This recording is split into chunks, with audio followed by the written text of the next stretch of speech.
अमरीकी सदर ने ईरान के साथ अमरीकी मफाद के मुताबिक मुआहदा ना होने की सूरत में दोबारा जंग का इशारा दे दिया। फॉक्स न्यूज़ को इंटरव्यू में दावा किया कि ईरान से मुज़ाकरात में तमाम कार्ड्स अमरीका के पास हैं, ज़रूरत पड़ने पर दोबारा ताकत इस्तेमाल कर सकते हैं। ऐसा मुआहदा नहीं होना चाहिए जो हमारे लिए अच्छा ना हो। अगर हमने हमला ना किया होता तो इस वक्त उनके पास जौहरी हथियार मौजूद होता और सूरत हाल काफ़ी मुख्तलिफ होती। हमने ईरानी फ़ौजी क़यादत ख़त्म कर दी, मौजूदा क़यादत काफ़ी मुतदिल है।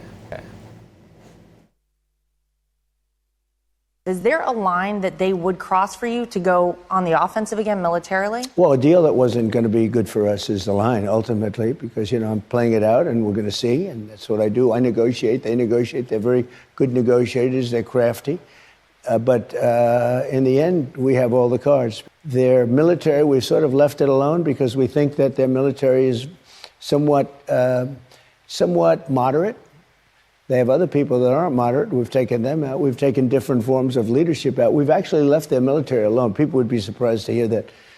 Because mistakes have been made in wars where you wipe out everybody and then you have a country that's, for 40 years can never rebuild. Iran has the capability. If we didn't hit them with the B-2 bombers 9 months ago, they would have a nuclear weapon right now.